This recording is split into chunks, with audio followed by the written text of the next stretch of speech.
Universo secreto. Hoy iniciamos una nueva andadura del lado del misterio, buscando el camino de la verdad. Un programa que en algunos aspectos intencionados intentará, cuando menos, haceros pensar y sembrar algunas inquietudes en vuestras almas inquietas. De la batuta de un servidor, Juan Carlos Baruch Hernández, iniciamos este viaje con un tema que nunca nos deja indiferentes y que siempre nos plantea dudas y controversias, si no ya en nuestro interior, al menos sí con nuestros semejantes. El origen, la aparición del ser humano en la Tierra se ve enfocado y quizás analizado desde dos puntos, digamos, antagonistas, que tal vez tengan más afinidad de las que nos hemos llegado a plantear en alguna ocasión. La ciencia frente a la Biblia, dos formas diferentes de abordar la aparición del ser humano en la Tierra. José Carlos Aranda, buenas noches, bienvenido, compañero. Buenas noches, Juan Carlos, ¿qué tal? ¿Cómo estamos hoy también? Pues hoy estamos fenomenal. Estamos muy bien, muy bien, muy bien. La actitud y el pensamiento positivo que decíamos la semana pasada, que no se nos olvide que es muy importante. Esa forma de ver la vida con entusiasmo, pues nos hace ser quizás un poco más dichosos. El tema de esta semana es la aparición del ser humano, y vas a hablar principalmente de la Biblia frente a la ciencia.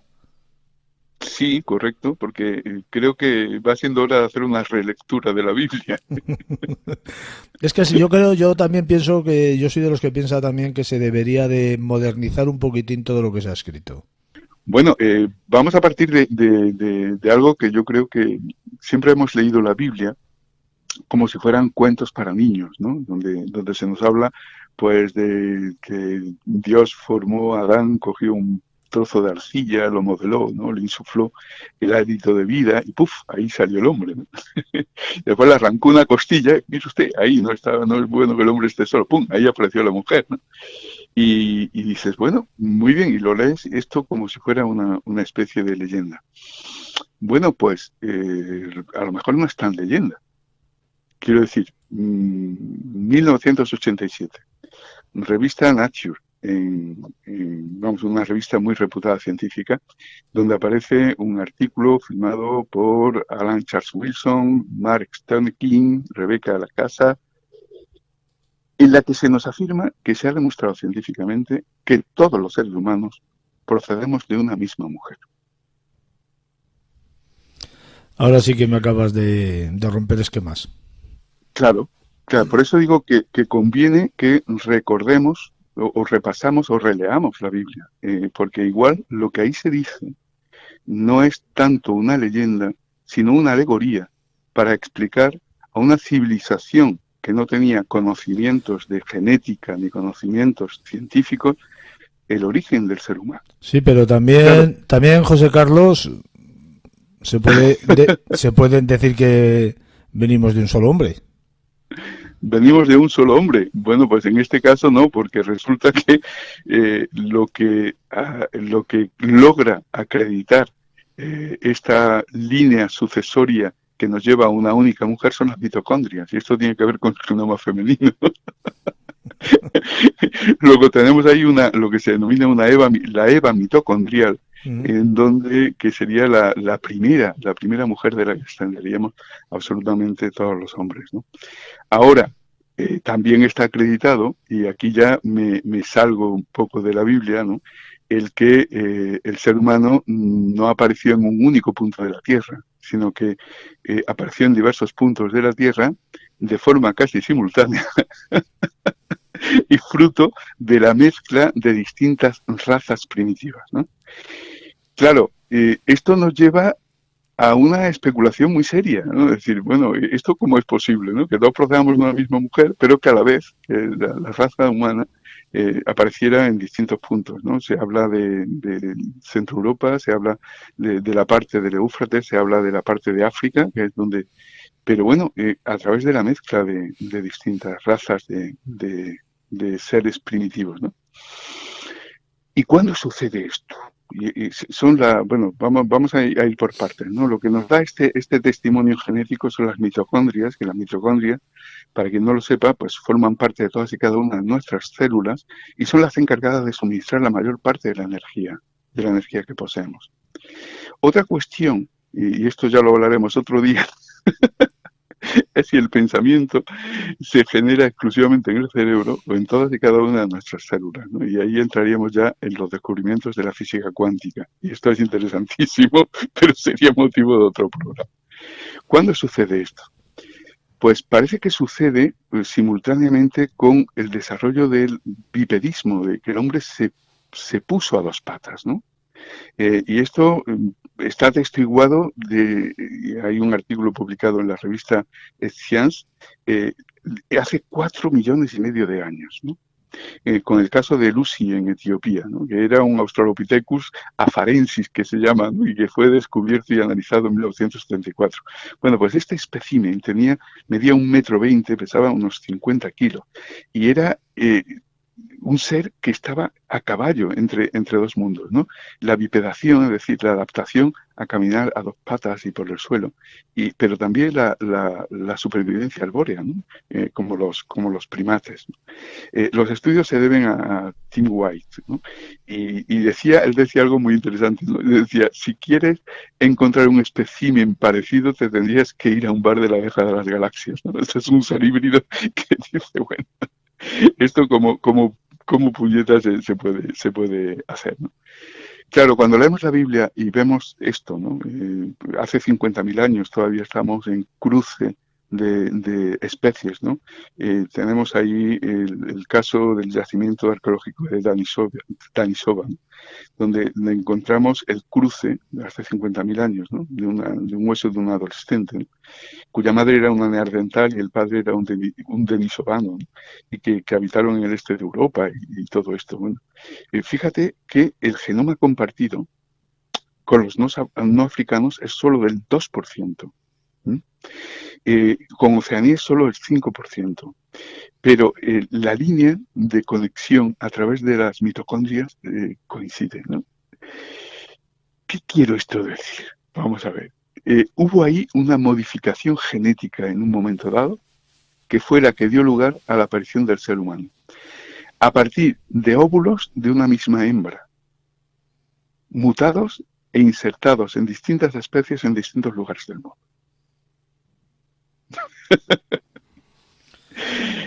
Quiere decir que la acción mutágena producida por una mente que inserta esta modificación genética existe. Porque de otra forma, mi lógica científica, a lo que me apunto, es que no existe otra explicación racional ni científica que justifique que el ser humano sea la única especie animal evolutiva en la Tierra con conciencia. Eso estadísticamente sería absolutamente imposible.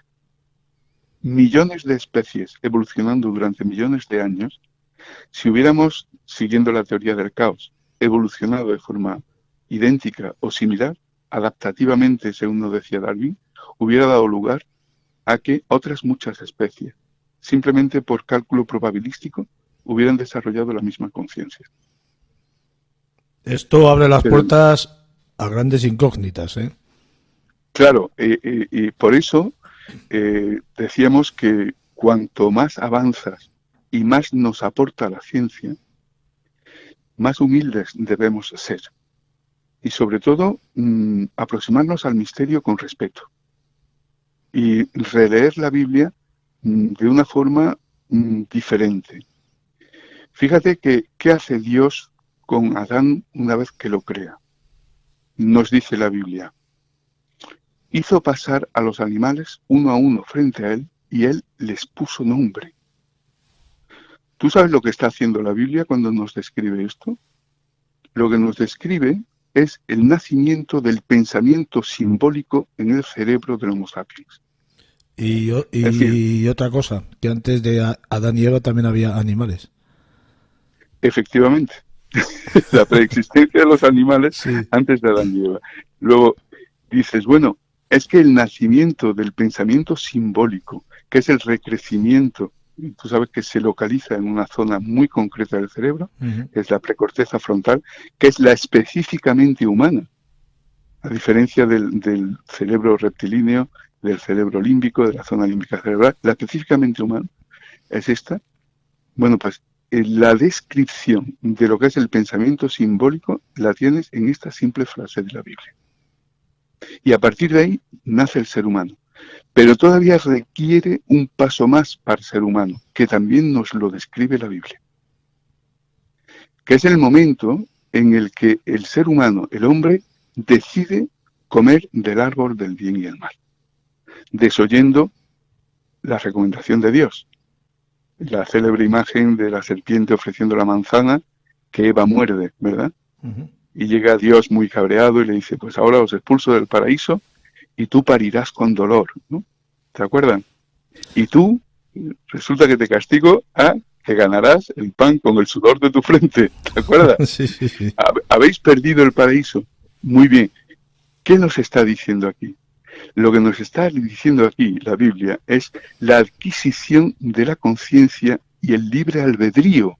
Es decir, ahora soy yo quien tiene conciencia de lo que está bien, de lo que está mal, y decido en función de mi propia conciencia. Es decir, no soy, digamos, víctima de mis impulsos naturales, sino que tengo capacidad de decidir. Y esto tiene que ver con la noción temporal y causal en el cerebro, que es lo que determina la inteligencia. La Biblia hay que releerla desde esta perspectiva porque nos está dando las claves del nacimiento del ser humano a través de parábolas, a través de historias muy bien contadas, pero que encierran una a una lo que es las claves del nacimiento de la conciencia y a partir de ahí de la evolución del ser humano. Pero que, como tú muy bien dices, Juan Carlos, nos abre las puertas a muchísimas incógnitas, muchísimas incógnitas. ¿No cabe la posibilidad, entonces, desde un punto de vista científico, que la vida en la Tierra sea proveniente de otro lugar? Bueno, esto es una posibilidad que está siempre abierta, ¿no? Se habla de, bueno, pues de esas cápsulas, ¿no? De vida, ¿no? Que viajan por el espacio y que van germinando en distintos planetas. Realmente sabemos muy poco del universo que nos rodea. Y estamos apenas explorando posibilidades, ¿no? Pero no podemos decir que no. Fíjate que antes he dicho algo que debe ser un aviso de navegantes, ¿no? Choca contra nuestra lógica mental el que el planeta Tierra sea el único habitado por seres inteligentes en todo el universo.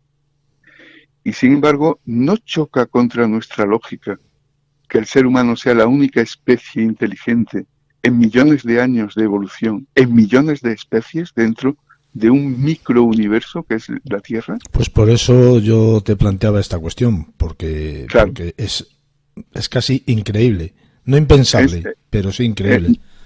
Claro, es que atenta contra toda lógica, ¿no? Y sin embargo, vivimos esa realidad. Esta es la realidad que existe en la Tierra, ¿no?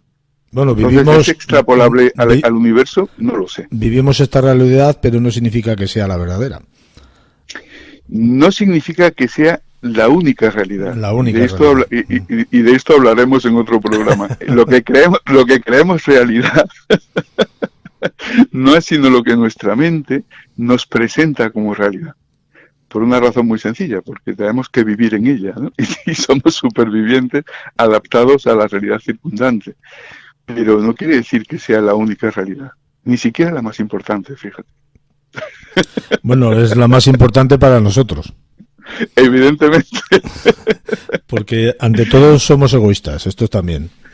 No, somos seres materiales que viven en un mundo material sujeto a unas dimensiones conocidas en las que estamos constreñidos. Quiere decir, no tenemos más posibilidades, al menos conocidas, ¿no? Que nos permitan trascender la realidad inmediata de la materia en ese estado que no es cuántico, ¿no? Sino que es la física habitual. Pero por ese motivo somos supervivientes, por ese motivo somos egoístas. Hombre, porque uno de los principios básicos del ser humano es preservar la vida. Ten en cuenta que esto yo lo repito mucho, ¿no? La naturaleza no piensa en nosotros como individuos, piensa en nosotros como especie, ¿no? Y venimos programados como especie. Y hay dos leyes fundamentales para cualquier especie, ¿no? La primera es la supervivencia, evidentemente, y ahí debemos ser egoístas para sobrevivir. Y la segunda es la reproducción de la especie. Y ahí venimos programados genéticamente para la atracción sexual y la reproducción, ¿no? Claro, y ahí no valen historias de cuáles son tus circunstancias personales, más o menos egoístas, ¿no? Ahí está la fuerza de la naturaleza que se impone. Y lo que pasa es que el ser humano es tan complejo que a veces va contra la propia naturaleza, ¿no? Y ha generado todo un mundo maravilloso. Y ahí tenemos de nuevo que leer la Biblia, ¿eh? El por qué, fíjate, el por qué la mujer condena Dios a la mujer a parir con dolor. Muy sencillo. Por la bipedación de la que antes hablábamos, ¿no? El ponerse la mujer de pie y caminar a dos patas trajo consigo el estrechamiento de las caderas, ¿no? El estrechamiento de las caderas es el estrechamiento del canal pélvico, con lo cual se necesita un ensanchamiento brutal, mucho mayor que cualquier otra especie mamífera, para producir el parto. Tanto es así que el ser humano es la única especie que nace inmadura. Aproximadamente la diferencia, fíjate que un macaco al nacer ya tiene el 75% de su cerebro desarrollado y es capaz de valerse por sí mismo, igual que cualquier otra especie de mamífero.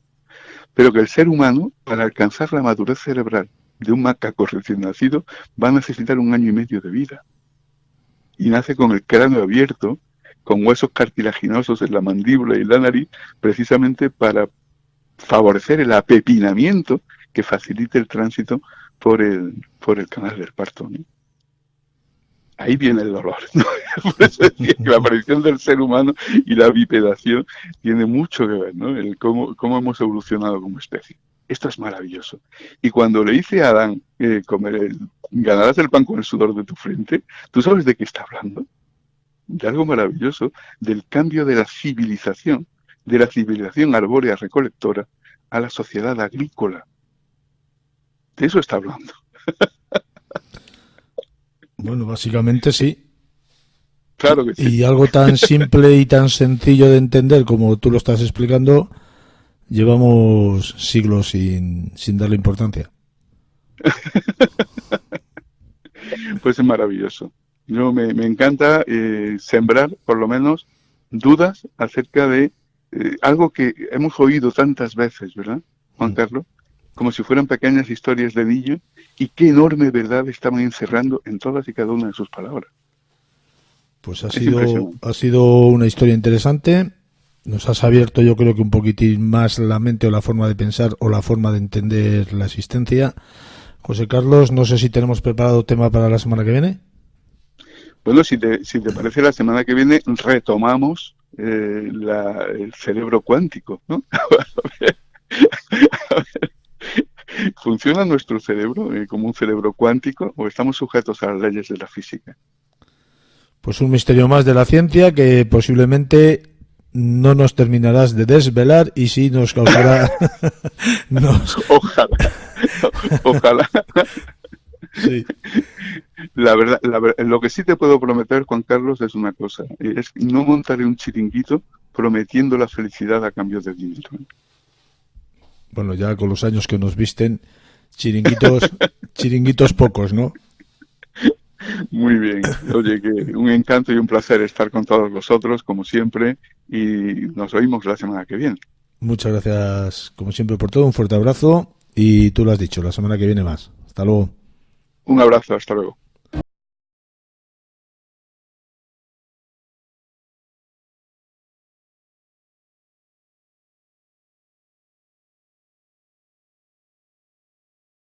Que Jerusalén es un sentimiento, y puede que lleven razón.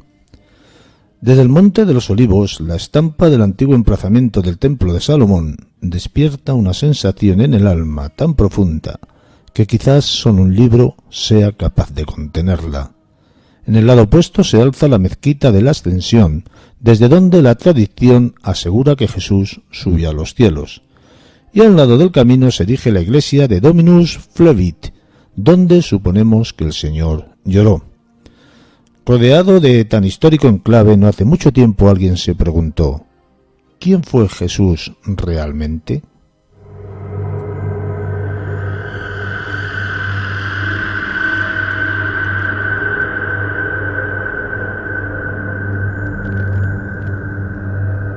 Creadores de la humanidad, de la humanidad, de la humanidad, de la humanidad.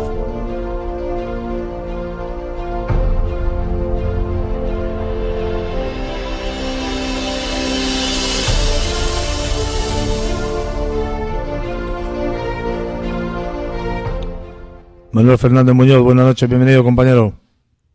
Buenas noches, Juan Carlos, un placer, sobre todo hoy que venimos con este tema tan especial.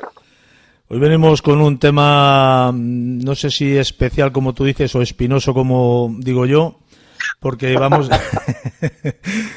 a hablar de una biografía no autorizada de Jesús de Nazaret, título del libro que has escrito tú recientemente sacado y que ya está a la venta en todas las plataformas online sabidas y por haber. Jesús no era cristiano.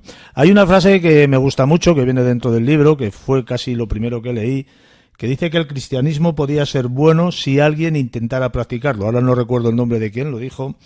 Pero, Manuel, Jesús, además de un mito, de una leyenda, ¿tiene algo de realidad, de verdad? Pues sí, rotundamente sí. Nosotros en este libro, Jesús no era cristiano, lo primero que intentamos hacer es separar el grano de la paja. Mira, hay gente que cuando salió este libro, con este nombre tan potente, Jesús no era cristiano, ya en las redes sociales a día de hoy, y el libro lleva, pues yo no creo que no lleva todavía ni un mes en ventas, ya he recibido no sé cuántas amenazas de muerte, gente que me ha bloqueado de sus páginas, un montón de gente que me ha retirado el saludo por la calle. Algunos programas de radio tampoco me cogen el teléfono para hacerme entrevistas.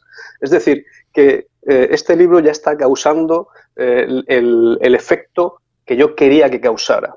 Es decir, empezar a romper conciencias. Pero no en el sentido maléfico de la palabra ni del criterio, sino todo lo contrario. Es decir, empezar a decir la verdad, que yo creo que ya está bien de tanta tontería y de que estemos ocultándonos cada 2 por 3 para intentar no molestar a no sé quién. En este libro yo soy totalmente claro, conciso y concreto. Y cuando digo que Jesús no era cristiano, lo estoy demostrando. Este libro, lo primero que yo me veo en la necesidad de hacer es saber si realmente bajo el mito o la leyenda de Jesús hay una historia real, es decir, hay un personaje real. Y por eso te tengo que decir, Juan Carlos, rotundamente sí. Jesús es real, o fue real. Pero básicamente, porque nadie intenta inventarse un héroe y además circunscribirlo en un contexto histórico que alguien pueda venir y desmontar enseguida con un chasquido de los dedos. Y eso es, el caso de Jesús es así. Nosotros, si queremos perseguir al Jesús histórico, sabemos que vivió en la Israel ocupada por Roma, que nació además siendo Herodes el Grande rey, que además va a ser acusado por Caifás, es decir, el sumo sacerdote de la época, que además va a ser juzgado por Poncio Pilatos, que además es el prefecto de Judea, históricamente sabemos que existió, y además que va a ser, todo esto va a ocurrir siendo Tiberio emperador.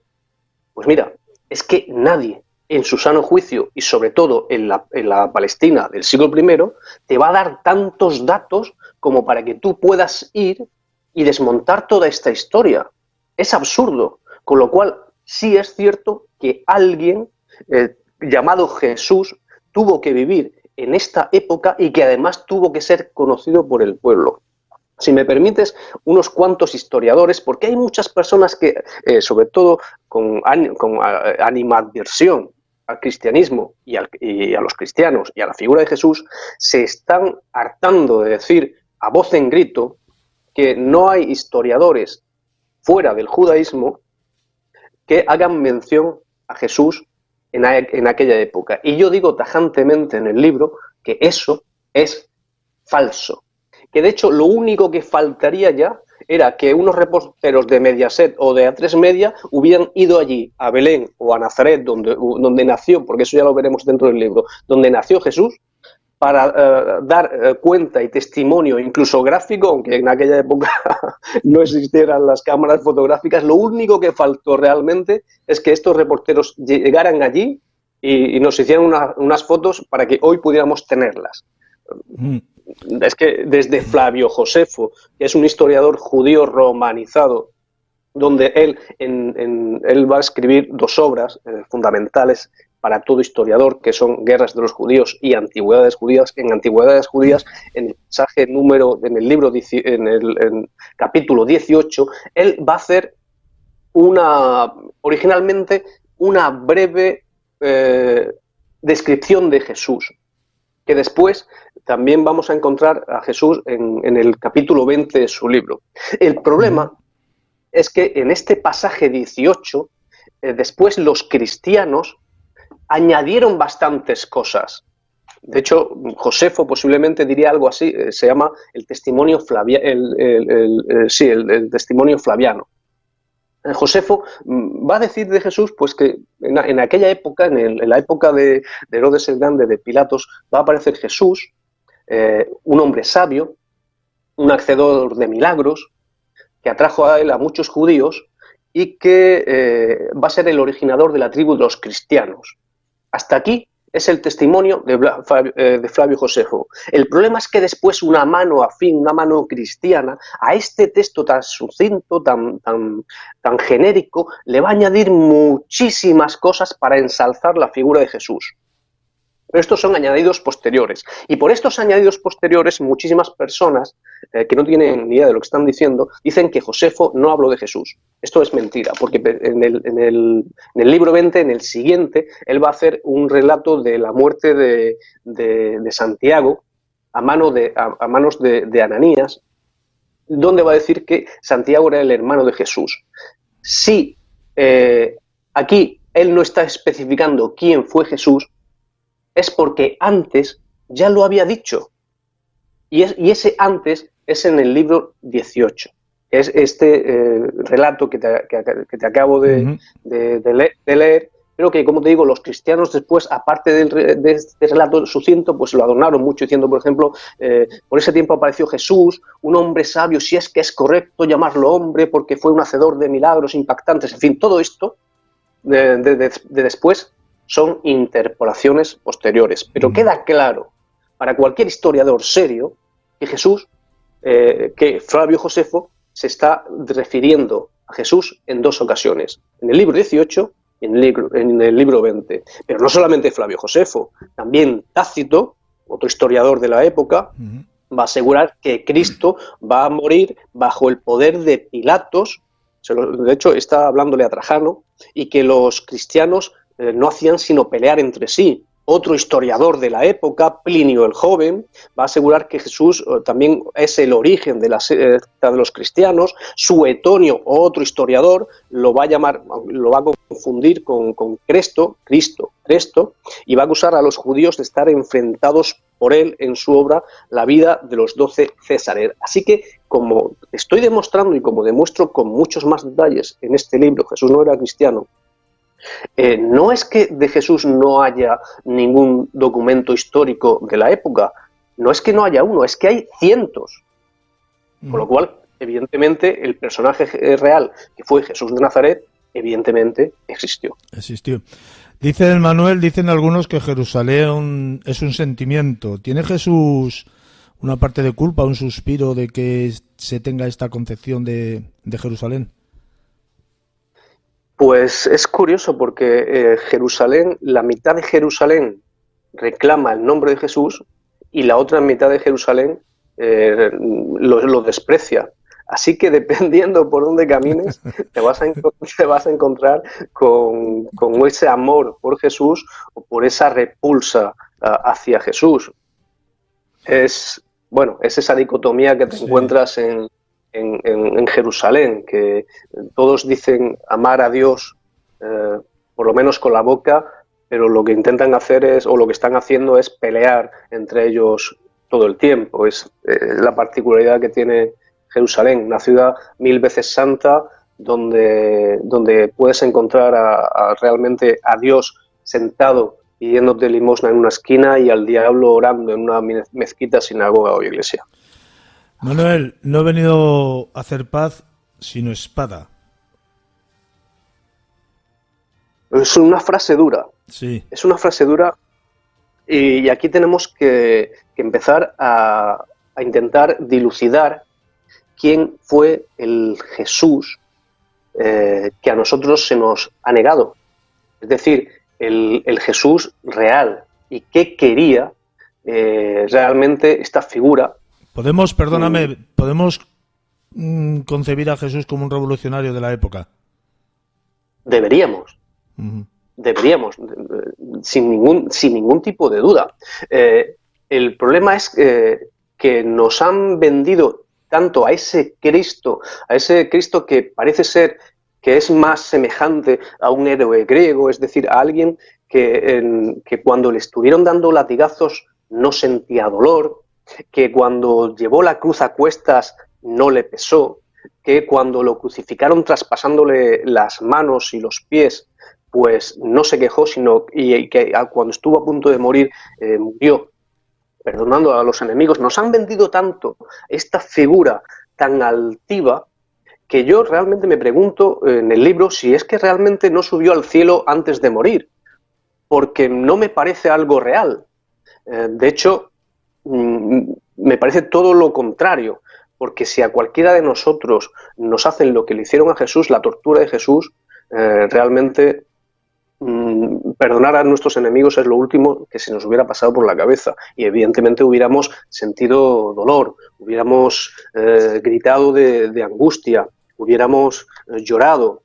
Lo más curioso de todo esto, amigo mío, es que cuando te encuentras con el Jesús real, no ese que nos han querido imponer, no ese que nos han metido en la cabeza para que cuando nosotros leamos los evangelios venga a nuestra cabeza, no lo que estamos leyendo, sino la interpretación que nos han querido dar, lo más importante es que cuando te quitas ese velo, y este libro yo creo que va a intentar, lo que intenta es eso, ayudarnos a quitarnos ese velo, te vas a dar cuenta de que Jesús era humano, y esa humanidad nos la han robado. De hecho, en los evangelios, en Juan, tenemos que Jesús lloró.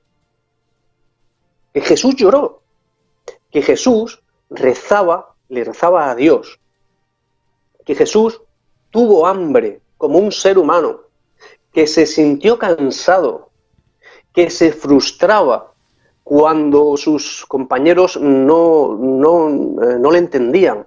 Es decir, que cuando nos quitamos toda esa imagen de ese héroe romano-griego que nos han querido imponer y nos acercamos a los evangelios para leerlos tal cual, con unas gafas limpias, nos vamos a encontrar el padecimiento de un hombre que, intentando liberar a su pueblo de la esclavitud de Roma, porque no nos engañemos, Roma no es lo que nos contaban, o por lo menos en mis tiempos. Yo vi, como hemos dicho en alguna ocasión, yo peino ya canas. En mis tiempos, en el instituto, a veces en la universidad, te decían que lo mejor que le pudo pasar a todos los pueblos conquistados por Roma, pues fue precisamente eso, que los conquistara Roma, porque Roma tenía el afán de civilizar a todos los pueblos del Mediterráneo, que le traían la Pax Romana. La Pax Romana no fue una civilización. De hecho, Roma no tenía ningún interés en extender su pax, su paz, por todo el Mediterráneo. Lo que quería Roma era ser la dueña económicamente de todos los mercados, de todo lo que supusiera para ella tributos, y quien no pasara por su estrecho aro, pues era liquidado. Roma no llevó la civilización, Roma llevó el ansia de expansión mercantil y económica.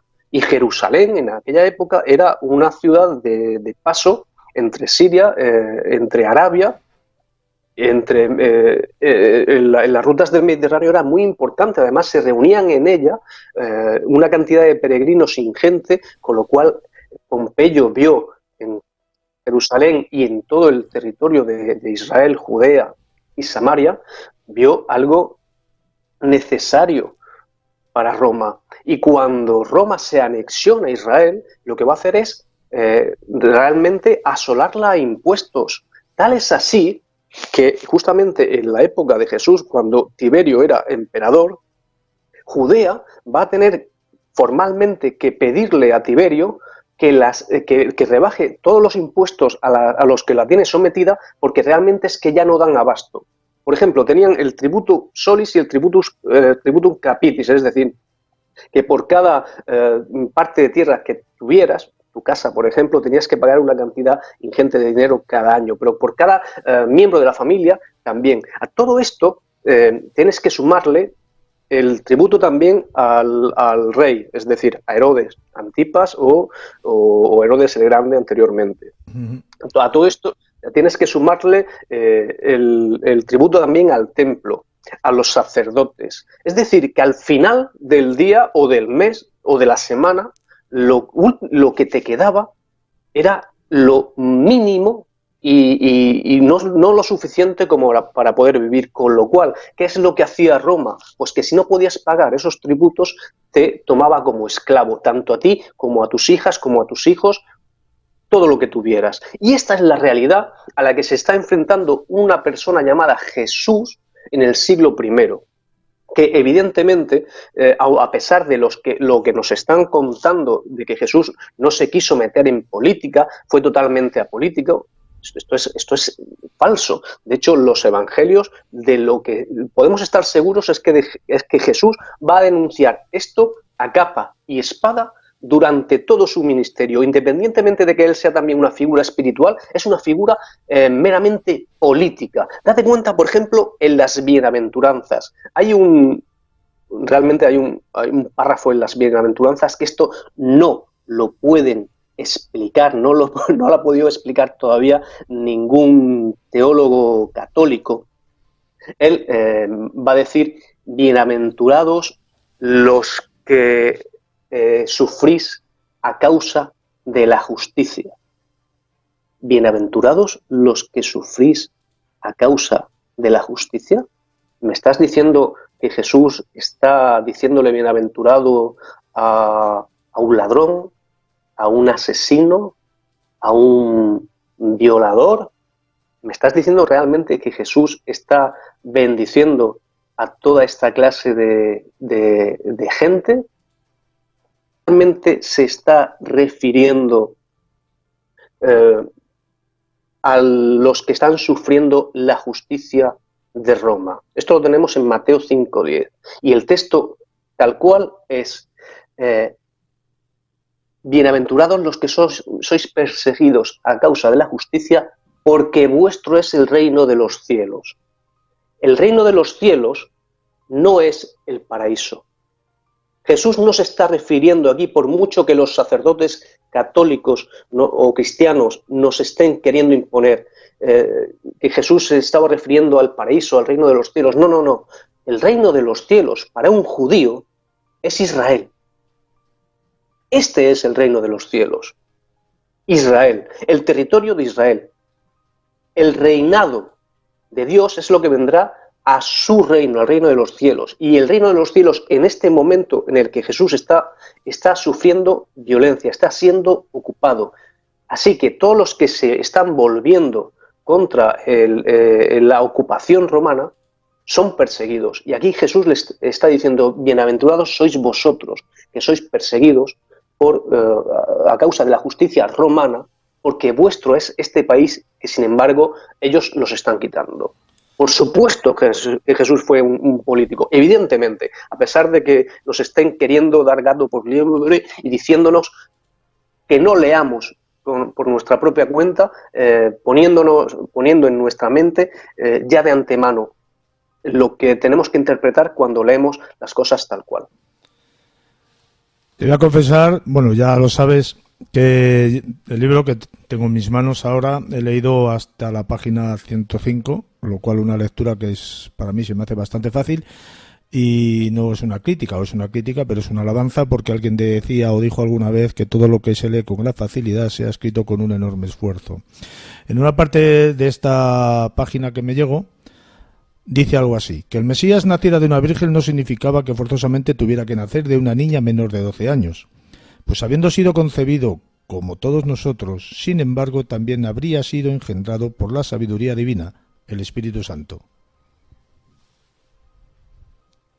Bueno, esto es realmente cuando nos metemos ya, como tú vas por la página 105, como estabas comentando, ya nos estamos metiendo de lleno en realmente quién fue el personaje histórico de Jesús de Nazaret. Y tenemos que desvincularlo aquí, tenemos que desvincular a Jesús de Cristo o del Mesías, porque una cosa es dónde nació Jesús, el hombre, y otra cosa es dónde él se va a convertir en Hijo de Dios. De hecho, las profecías, por ejemplo, de Isaías o de Miqueas, pues van a decir unos que el Mesías va a nacer en Belén y otros va a decir que el Mesías va a nacer en Galilea. Esto, algunos lo han tomado como una contradicción.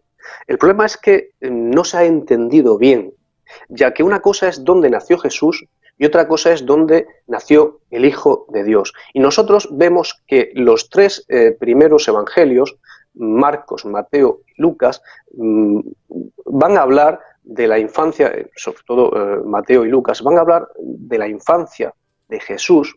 Sin embargo, vemos que después Juan va a obviar la infancia de Jesús y va a poner el punto reverente, el realmente donde comienza su ministerio, ese desencadenante va a ser el bautismo de Jesús. Y es que en el bautismo de Jesús es donde encontramos que un hombre se va a convertir en Hijo de Dios. La profecía estaba diciendo que el Mesías subirá como raíz en tierra seca.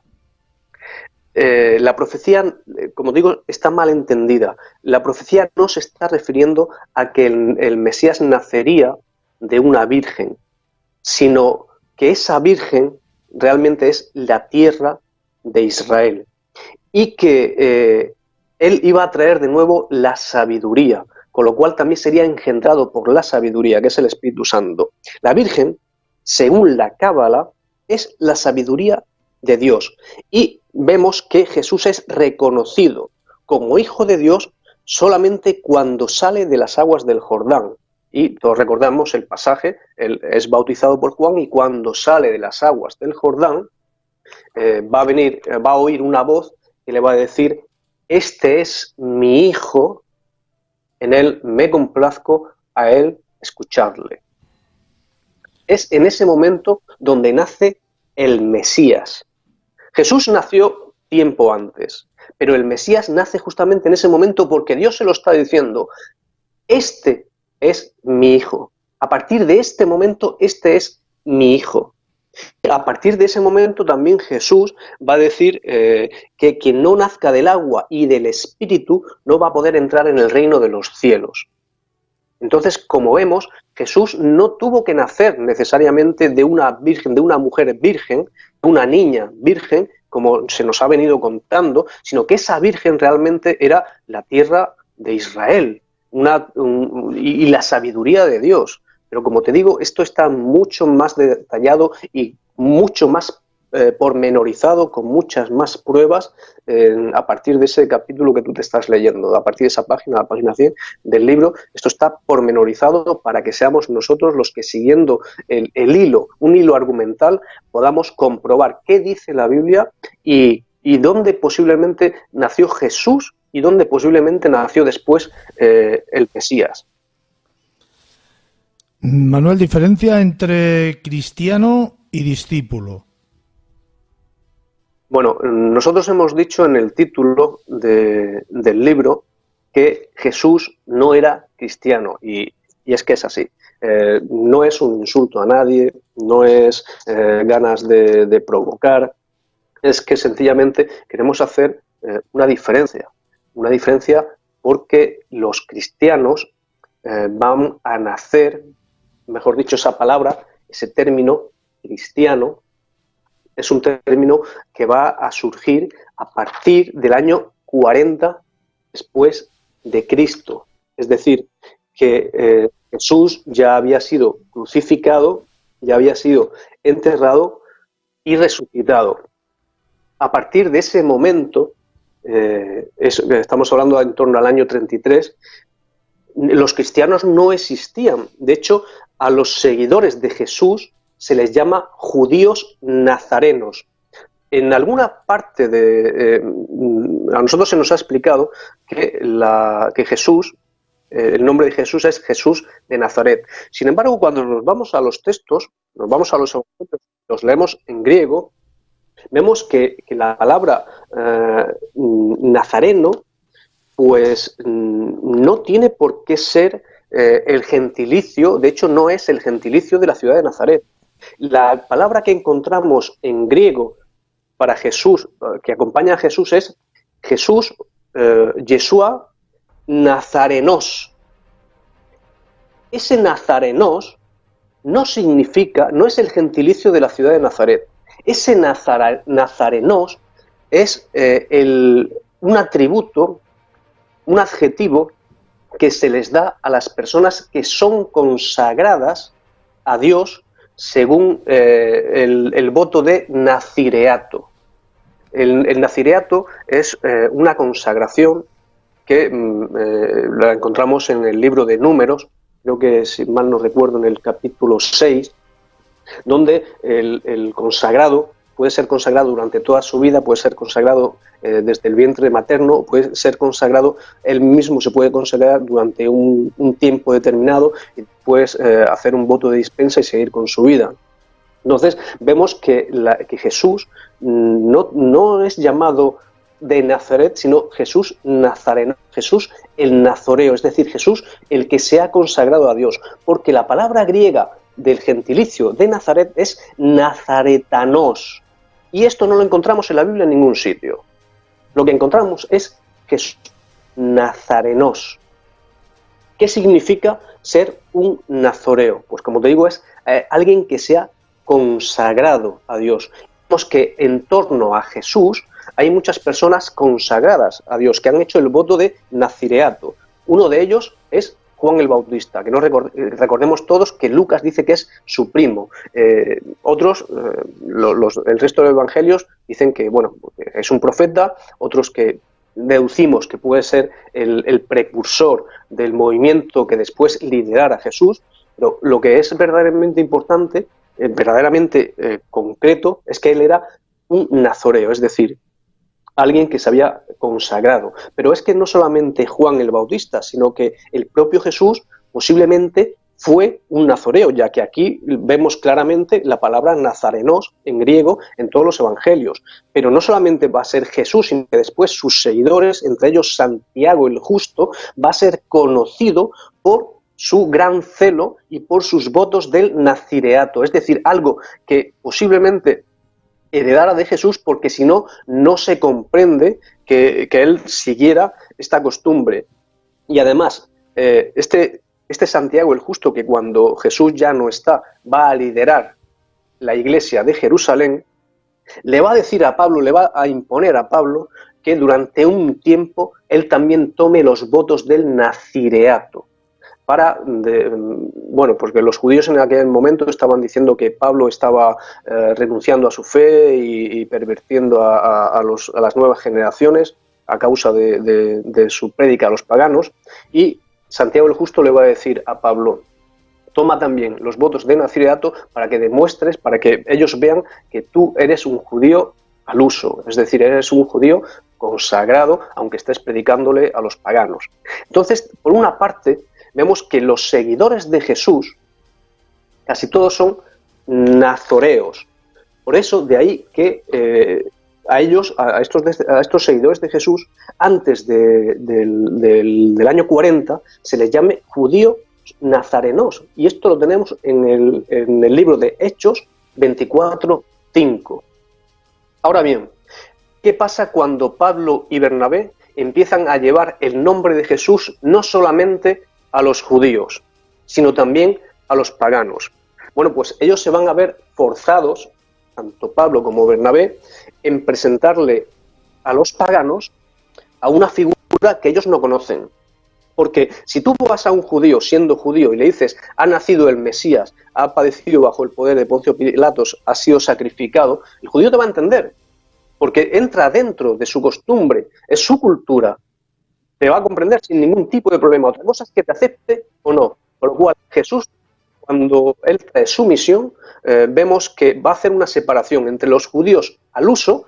Ya se dividían en 4 escuelas: fariseos, saduceos, esenios y celotes. Él puede crear una 5ª escuela, nadie dice lo contrario, pero sí que va a crear una separación entre ese grupo de judíos y la escuela que él, o el movimiento que él va a crear de judíos nazarenos. Pero después se va a crear otro grupo, que es el grupo de los paganos, que también van a creer en Jesús. Sin embargo, estos paganos se acuerda en el concilio de Jerusalén, es decir, Bernabé y Pablo se van a reunir con los líderes de la iglesia de Jerusalén, de la iglesia, del grupo de judíos nazarenos de Jerusalén, y le van a exponer un problema. Es decir, ellos le van a decir a la iglesia de Jerusalén, que son Pedro, Santiago y Juan, les van a decir: nosotros estamos teniendo mucho éxito llevando el nombre de Jesús a los paganos. Sin embargo, no sabemos realmente si ellos también tienen que convertirse al judaísmo o no. De hecho, la postura de Bernabé y de Pablo es que, aunque aceptaran a Jesús, estaban salvados, cuando las leyes judías te estaban diciendo claramente lo contrario, que para salvarte tenías que circuncidarte.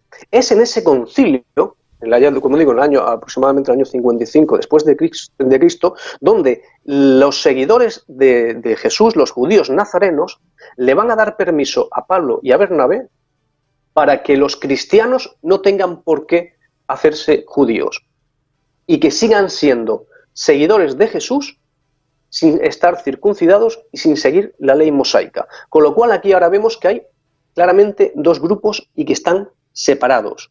Unos son los judíos descendientes de Jesús, que hacen lo que Jesús hacía, que siguen lo que Jesús siguió, y por otra parte ha nacido un grupo pagano de nuevos cristianos que aceptan que Jesús murió por ellos, es decir, se meten dentro de ese mismo círculo de que la sangre del Cordero los redimiera, pero por el concilio de Jerusalén no tienen por qué hacerse judíos. 2 grupos claramente distintos. Lo que sí se les va a pedir en este concilio a los nuevos cristianos es que, si bien no se van a hacer judíos, no se hagan judíos, al menos sí deberían circunscribirse dentro de las leyes noágidas. Es decir, son 7 preceptos que vienen del patriarca Noé para las naciones, entre los que están, por ejemplo, son bastante más sutiles, bastante más suaves que los mandamientos hebreos, y se les exige a los nuevos cristianos que no adoren a los ídolos, pero no solamente que no los adoren, sino que no hagan ningún tipo de imagen para adorarla, que no se inclinen ante ninguna imagen, ya sea de santos, de otros dioses romanos, que no blasfemen, es decir, que no tomen el nombre de Dios en vano, que no maten, que no tengan relaciones ilícitas, ya, pues, fuera de lo que es el sentido común, es decir, padre e hija, incesto y todas estas clases de relaciones con animales, todas estas clases de aberraciones, que no roben, que no beban bajo ninguna circunstancia, que no ingieran sangre y que hagan cortes de justicia. Fíjate que todas estas normas que se les pide a los cristianos que hagan en el año 55, después van a ser totalmente corrompidas. La de no adorar ídolos, bueno, pues cuando Pablo muere, cuando cuando la base del cristianismo muere, porque aquí no estamos diciendo que el cristianismo fuese malo, todo lo contrario. que no estuviese vinculado directamente con el judaísmo no significa que fuese malo. De hecho, estuvo hermanado con la primera iglesia, con los judíos nazarenos. El problema va a ser cuando los líderes realmente judíos, cuando los líderes realmente cristianos van a fallecer, cuando estas eclesias, cuando estos grupos cristianos descabezados, porque también recordemos que Jerusalén va a ser asolada por Roma y todos los judíos van a ser deportados y disgregados por el imperio, justamente a partir del año 135 después de Cristo, cuando Adriano hace este exilio, los descendientes de Jesús, los directos, van a desaparecer del mapa, no se le encuentra por ninguna parte. Pero por otra parte, los cristianos van a seguir medrando, pero ya descabezados. Así que ya les va a dar igual las leyes noágidas, ya les va a dar igual adorar ídolos, ya les va a dar igual no beber sangre, ya les va a dar igual todo. Y es ahí donde vamos a encontrarnos con la degeneración de un grupo que, si al principio realmente estuvo anclado de forma indirecta a Jesús, con el tiempo va a ir perdiendo toda la identificación con este personaje real. De hecho, hay Dime. No, te decía que hay muchas contradicciones entre lo que Jesús hizo y lo que la Iglesia después, la Iglesia cristiana, entre comillas, porque ya ni siquiera es cristiana, lo que la Iglesia va a hacer. Como muestra un botón. A ver, Jesús te dice: al que te hiera en una mejilla, ofrécele también la otra. La Iglesia, el eslogan que la Iglesia hace para promover las cruzadas es: matar a un infiel no es pecado, es el camino al cielo. Vemos una clara contradicción. Sí, pero Jesús... también Manuel, perdóname que te corte, también Manuel, en la Biblia se habla de la ley del talión, del ojo por ojo, ¿eh? Sí, pero estamos hablando realmente del personaje histórico que fue Jesús y lo que Jesús hizo y lo que Jesús dijo, porque también vemos que en algún momento a Jesús le dicen en cuanto al divorcio, Moisés nos dijo que podíamos divorciarnos, ¿tú qué dices? Jesús está reinterpretando las leyes no conforme a la ciencia de la época ni a ese rigor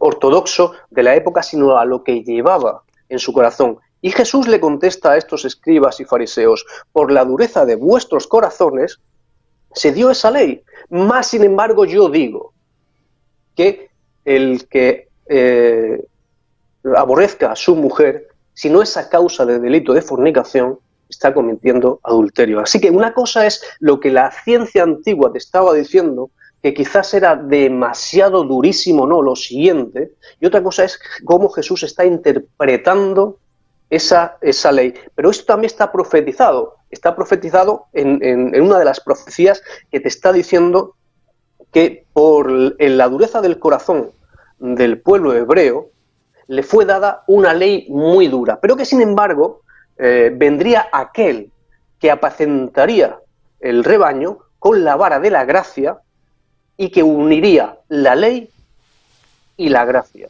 Uh-huh. Es decir, ya esa gracia, ese amor que antes estaba proscrito, va a volver a cobrar sentido, las leyes van a cobrar más sentido con Jesús, quien va a ser capaz de explicarlas coherentemente. De hecho, date cuenta que él va a decir en un momento dado también: el sábado no se hizo, el hombre no se hizo para el sábado, sino el sábado para el hombre. Es decir, que a esas leyes tenías que darle corazón y entendimiento. Algo que después no se ha visto. Otro ejemplo, por ejemplo, él dijo: en la oración no seas como los gentiles que piensan que serán oídos por muchos repetir palabrería tras palabrería. Bueno, el rezo del rosario es eso, la repetición de palabrería tras palabrería tras palabrería, pero además es que va contra las leyes del judaísmo, contra las leyes noágidas, y se enfrenta claramente a lo que Jesús dijo. Jesús, después tenemos, por ejemplo, con el tiempo, Jesús se va a convertir en Dios. En el año 325, da igual que él se dijese durante toda su vida que era el Hijo de Dios. Él, en el 325, de la mano de las iglesias, se va a convertir en el Hijo de Dios. Pero espérate, que todavía no hemos acabado. Después, en el 415, en Calcedonia, Dios no va a ser uno, ni va a ser dos, ya va a ser tres. Es decir, en este concilio, los nuevos cristianos católicos van a decir que Dios es trino. ¿Por qué? Pues no lo sabemos nadie, porque lo que sabemos que Jesús rezaba era el Shema Israel, que es la oración clave del judaísmo, y a Jesús lo encontramos rezando esta oración en el templo de Jerusalén, y Jesús tenía obligatoriamente como judío que rezar esta oración 3 veces al día, una oración que dice Shema, oh Israel, Adonai Eloheinu, Adonai Echad, lo que viene a significar escucha, oh Israel, el Señor es tu Dios, el Señor uno es. Bueno, pues en el 325 ese uno es, ya no es uno, son dos. En el 415 se convierte en tres. En el 431 María, es decir, la Virgen María, se va a convertir en hija de Dios y en madre de Dios, y además también se va a consentir su culto. En el 553, además, también se va a decidir, no sabemos de qué forma, que siempre es virgen, aunque claramente en la Biblia se dice que solamente que después de nacer Jesús, ella tuvo relaciones con su marido, con José. Quien quiera consultarlo en el libro Jesús no era cristiano, lo demostramos claramente. En el 1495 se va a crear el rosario, por lo menos de la forma completa.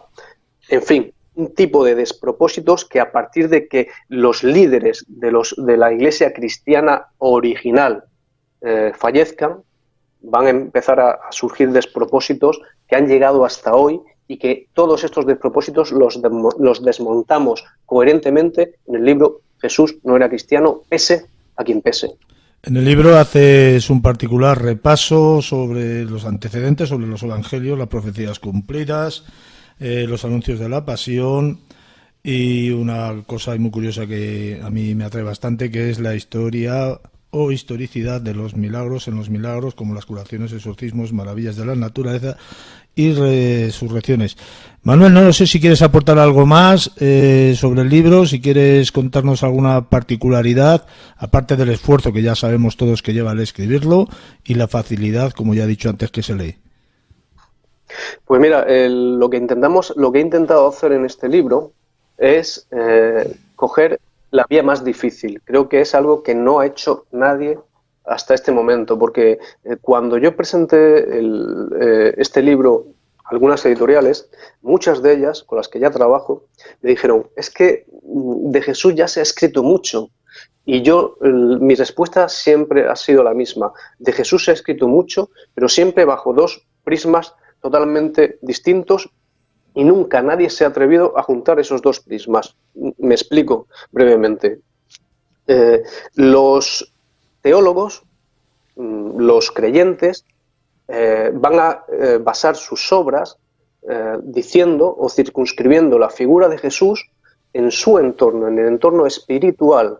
Entonces van a negar toda la parte de humanidad que Jesús tuvo. Se van a vincular solamente a lo que a ellos le interesa, que es el Jesús, Cristo, Mesías, ungido, universal, que viene a salvarnos del pecado. Y eso está muy bien, pero ¿por qué me estás negando la historia de Jesús al Jesús hombre? Pero por otra parte, ya nos vamos a los académicos, y los académicos pecan del mismo pecado. Es decir, si los religiosos están viendo a un Jesús espiritual, los académicos están viendo a un Jesús demasiado hombre, demasiado circunscrito a lo que es el encajonamiento de sus mentes, y no pueden concebir que un judío en el siglo I fuese capaz de hacer milagros o incluso de resucitar. Y no lo pueden concebir porque se supone que eso va en contra de la ciencia, pero incluso también niegan la espiritualidad de Jesús, porque para ellos Jesús tuvo que ser meramente un político. ¿Qué es lo que yo he hecho?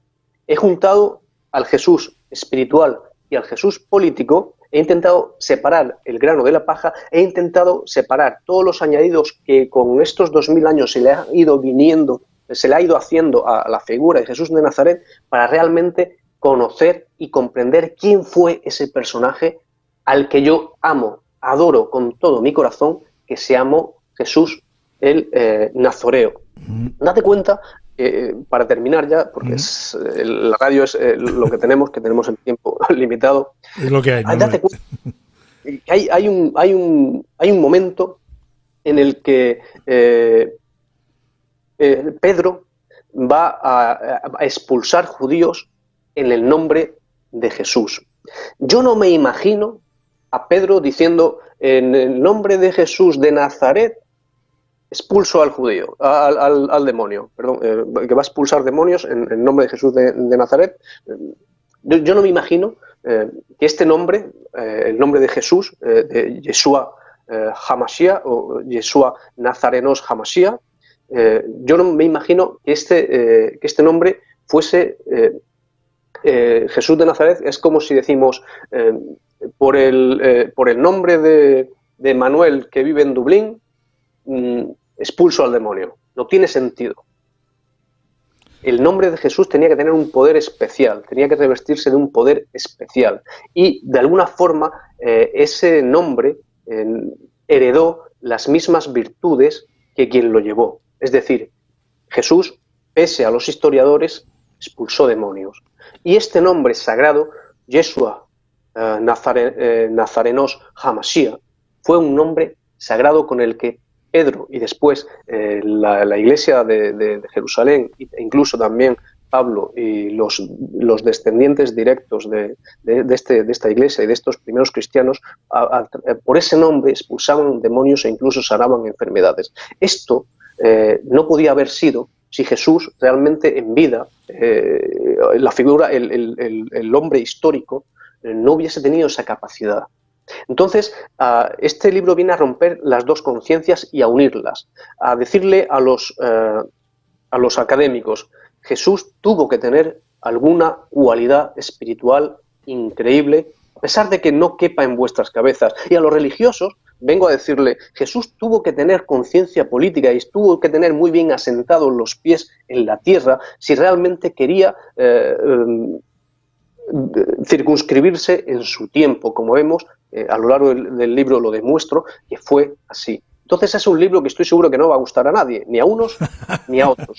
A mí sí me está gustando, Pero le va a encantar a aquellos que buscan la verdad por sus propios medios. Hombre, quien busca la verdad seguramente que este libro no lo va a poder dejar de leer. De hecho, prepárate para las críticas que te van a venir por este programa. Ya te digo yo que como llevo unas cuantas amenazas de muerte ya y llevo el libro solamente lleva en el candelero un mes, prepárate a críticas en el podcast, prepárate a que nos linchen. No importa, la Santa Inquisición sigue viva, está ahí, está oyéndonos y yo estoy preparado, ¿no? Lo único que puede pasar es que me crucifiquen. Bueno, pues como ya murió Jesús de Nazaret, yo estoy preparado porque sí que me considero cristiano. No puedo decir judío porque no tengo la religión judía, pero sí que me considero cristiano, es decir, seguidor directo de Jesús de Nazaret, donde en este libro, en Jesús no era cristiano, doy las pautas, doy las directrices para volver a esa cristiandad original, según vemos en el Evangelio que se nos ha negado, un Evangelio directo, un evangelio donde guarda las prácticas de los judíos nazarenos que posiblemente también llevaran los cristianos después, un evangelio que vamos a guardar el secreto de cómo se llama para que la gente realmente que le interese se acerque al libro, lo estudie y si quiere se vuelva a convertir realmente en un cristiano original, en un cristiano primitivo, sin la necesidad de ninguna iglesia que haya de por medio que nos esté hostigando o que nos esté imponiendo sus dogmas. El cristianismo debería ser libre, un contacto directo entre la divinidad y tú. Y en mi caso, como creo que Jesús fue el Mesías, pues reconociendo que Yeshua Nazarenos HaMashiach, es decir, que Jesús, el Nazoreo, fue el Mesías. La Santa Inquisición, qué contrariedad más absurda dentro de sí misma. Manuel, te voy a dar las gracias porque has tenido la delicadeza, la simpatía de mencionarnos en la solapa de tu libro, de mencionar al programa Mundo Insólito Radio, entre otros, donde eres colaborador habitual y ya sabes que yo te estoy eternamente agradecido por ello. Manuel. Bueno, la verdad lo que he querido ha sido fastidiarte a ti, porque he dicho, cuando venga la Santa Inquisición a por ti, pues que venga también a por ti. Sí, yo voy a dejar muy claro que el libro lo has escrito tú solito, ¿eh? todo el mérito es tuyo. Manuel, un abrazo, muchísimas gracias como siempre por todo, nos escuchamos en 7 días. Un abrazo, que Dios te bendiga y que Dios nos bendiga a todos. Hasta luego.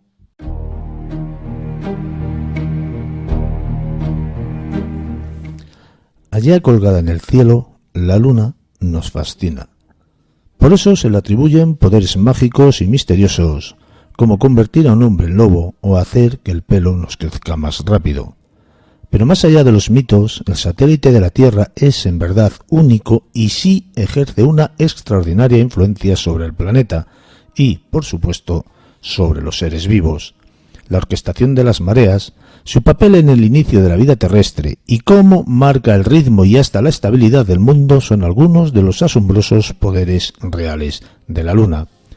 Hoy vamos a hablar de la influencia de la Luna en la historia de la cultura y de la medicina de la mano de nuestra nueva colaboradora, Cristina López Ortego. Cristina López Ortego, buenas noches, bienvenida, compañera. Hola, buenas noches, ¿qué tal? ¿Qué tal todos? Cristina López Ortego es médico pediatra especialista en neonatología, doctora en Historia y Antropología de América por la Universidad Complutense de Madrid. Y, por ejemplo, vamos a hablar de un astro terrestre, la Luna, y esa influencia y esa importancia que tiene la Luna en la historia de la cultura y en la historia de la medicina, porque nos afecta a nosotros como seres vivos, lo vemos constantemente, ¿no? Las mareas, las menstruaciones y otros aspectos donde la Luna incide de una manera determinante, ¿verdad? Por supuesto, nos afecta directamente, tú lo has dicho muy bien, y luego a través de la historia de la cultura del ser humano hay multitud de datos, como vamos a ir viendo, en los cuales la influencia de la Luna es característica, no solamente en lo que hace relación a las alteraciones del comportamiento o la producción de enfermedades, sino que también hay tipificación de delitos y de asesinatos en determinadas noches en las cuales ciertas fases son más o menos frecuentes. Entonces, mira, por ejemplo, si empezamos a hacer nuestro recorrido un poco en relación a lo que puede hacer la Luna, si te hablo, por ejemplo, desde el punto de vista de los médicos y en especial los médicos que trabajamos en maternidades, es muy común, es prácticamente una leyenda nuestra el creer que las noches de luna llena pueden suceder situaciones que están directamente relacionadas con el comportamiento y con la enfermedad. Por ejemplo, creemos, además es que es muy común, que los partos prematuros, los embarazos de riesgo y el volumen en general de partos va a aumentar de manera significativa en las noches de luna llena, que son de verdad, y eso doy fe, son las más temidas a la hora de estar de guardia en lo que es el mundo de la perinatología, ginecólogos, pediatras y demás. ¿Explicaciones que se dan a estos interrogantes? Bueno, como tú bien introducías al principio, pueden estar en relación a la Luna y los efectos gravitatorios, tanto en personas como en animales. Entre médicos esto se conoce como la teoría de las mareas, porque bueno, la Luna lo que afecta es al movimiento de los océanos, que bueno, pues son el 70% de la superficie de nuestro planeta. Si consideramos que el cuerpo humano está compuesto en un 70%, además, de agua, pues las fases de la Luna podrían producir algún tipo de sintomatología, pues por ejemplo favoreciendo en el caso de los embarazos la rotura de membranas de la bolsa de líquido amniótico, que en definitiva es agua, y eso es el primer paso que desencadenaría un parto. Pero fíjate si este tipo de dudas razonables han generado cierta inquietud entre los investigadores en medicina, que hay estudios documentados. El Hospital de Cruces de Bilbao, en diciembre del 2003, hace un trabajo y, curiosamente, en contra de lo que son las creencias populares, va a concluir que la luna llena en realidad no aumenta el número de partos ni ejerce una influencia llamativa en los alumbramientos prematuros. Hace un estudio a lo largo de 15 años, o sea que es una masa y una muestra observada importante. Demuestra que las diferentes fases de la luna no van a tener influencia sobre este número de partos, siendo similar el número en cada una de ellas. Es verdad que este estudio, que es de los pocos que hay al respecto, sí que deja claro que la creencia popular no tiene una base científica en este caso. Pero bueno, también es interesante ver cómo este tipo de creencias y de asociaciones va a variar de una cultura a otra. Por ejemplo, en nuestro medio, como yo te decía, y además es que esto es cultura popular y a mí no me quitan de la cabeza que mis peores guardias son en noches de luna llena. Eso es una fiesta de prematuros, de niños malitos y demás. Y a un ginecólogo también te dirá lo mismo. Pero bueno, lo que te decía, hay culturas que van a responsabilizar de todo esto a la luna llena, como la nuestra, y otras a la luna nueva. Lo que es indudable es que en este caso, en el inicio del parto, son más factores hormonales y factores biológicos y fisiológicos que factores dependientes en sí de la luna. Pero bueno, es curioso cómo las leyendas se van perpetuando incluso dentro de lo que se supone que es uno de los grupos más racionales y más científicos de todo lo que es nuestra población. Yo creo que deberíamos de analizar en un futuro no muy lejano el índice de nacimientos en mensuales cuando la luna es llena o cuando la luna es nueva. Entonces ahí sacaríamos un claro rendimiento de lo que estamos hablando. Sí, y además son estudios que son sencillos, pues simplemente ver los días que tiene una fase lunar y cualquier hospital tiene un registro de partos por día. Pero bueno, es posible que es que son creencias populares, es complicado. A mí ya te digo, a mí no me quita nadie de la cabeza lo que uno vive. Pero bueno, también tienes que ver la estadística, tienes que ver el diseño del estudio. Pero sí que sería muy interesante diseñarlo y hacerlo. Y por países también. Creencias populares, evidentemente, tú bien has dicho, somos un tanto por ciento muy elevado de agua y la luna afecta a las mareas y afecta, por lo tanto, al agua y, por lo tanto, nos afecta a nosotros hasta el punto de que a la mujer pues la condiciona mensualmente, ¿no? ¿Por qué esta relación de la luna con la Tierra? No sé si me explico. ¿Qué fuerza tiene la luna con la Tierra? ¿Qué significado tiene para que esto fluya de esta manera? Y voy a ir más concreto a la pregunta. ¿Existiría la vida en la Tierra tal como la conocemos hoy en día si la luna no estuviera ahí? No, yo pienso que no, que la construcción de nuestro universo está muy definida y además tiene una serie de condicionantes externos, entre ellos la luna, que hace que todo esto siga funcionando. Es decir, tú no puedes plantearte un día de 24 horas que sea constantemente iluminado, pero no te estoy hablando, por ejemplo, de lo que puede ser en los países del norte de Europa, con estos días tan largos en una estación y las noches tan escasas y al revés. Eso no es, porque al fin y al cabo tienes cambios horarios, pero tú imagínate lo que serían 24 horas constantes de sol. Es que afectarían la fauna, afectarían las enfermedades, afectarían el comportamiento humano. Yo no lo sé, probablemente a lo mejor es que ni siquiera estaríamos para contarlo. O sea que yo claramente sí que pienso que la luna es necesaria para el desarrollo de la vida. Lo que no significa que no existiese vida. Podría existir vida de otra manera, de otro modo. Pues igual podría existir vida de otro modo o no existir. Tampoco. Probablemente cuando se vayan descubriendo planetas de condiciones similares, ni siquiera en nuestra galaxia, similares a la Tierra, que los habrá con unas características más parecidas a las nuestras, donde yo estoy convencida de que hay vida. Es decir, el pensar que somos únicos pues es un poco egocéntrico por parte muy egoísta, del que lo piense, sí. Entonces, quiero decir que habrá pues todos los casos posibles, habrá situaciones en las que haya vida que se ha generado de una manera similar, pero a la vez distinta que la que se generó en su momento en la Tierra. ¿Qué influencia ha tenido la luna a lo largo de la historia de la cultura?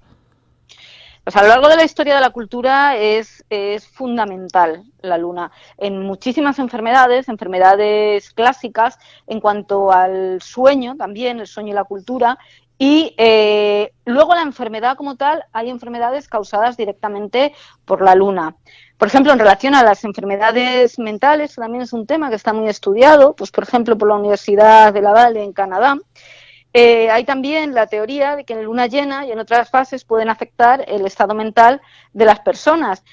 Y es verdad que se piensa también de manera clásica que la agresividad, las tendencias suicidas, los asesinatos podrían aumentar en noches de luna llena. Esto pasa un poco como lo que te comentaba de las maternidades. No se ha visto tan claro en todos estos estudios, sin embargo, lo que sí que se ha visto es que la incidencia de depresión, de ataques de pánico, los aumentos de impulsos suicidas y las anginas de pecho sí que se han relacionado más con determinadas fases de la luna, sobre todo en concreto que los desórdenes de ansiedad eran menos frecuentes en lo que son las últimas fases lunares o en los cuartos menguantes. Que sea coincidencia o que sea un sesgo por factores que no se tienen en cuenta, estos estudios, este diseño de estudios, como veíamos antes, es complicado, pero bueno, es verdad que volvemos otra vez a las creencias populares que las fases de la luna pueden alterar el comportamiento de las personas. Y en cuanto, por ejemplo, al sueño, que también lo nombraba, la relación entre el sueño, la luna y el hombre es fundamental y además está llena de mitos y leyendas. Por ejemplo, hay otro médico que se dedica a los trastornos y a llevar la unidad del sueño del Hospital Quirón de Valencia, que es Francisco Javier Puertas.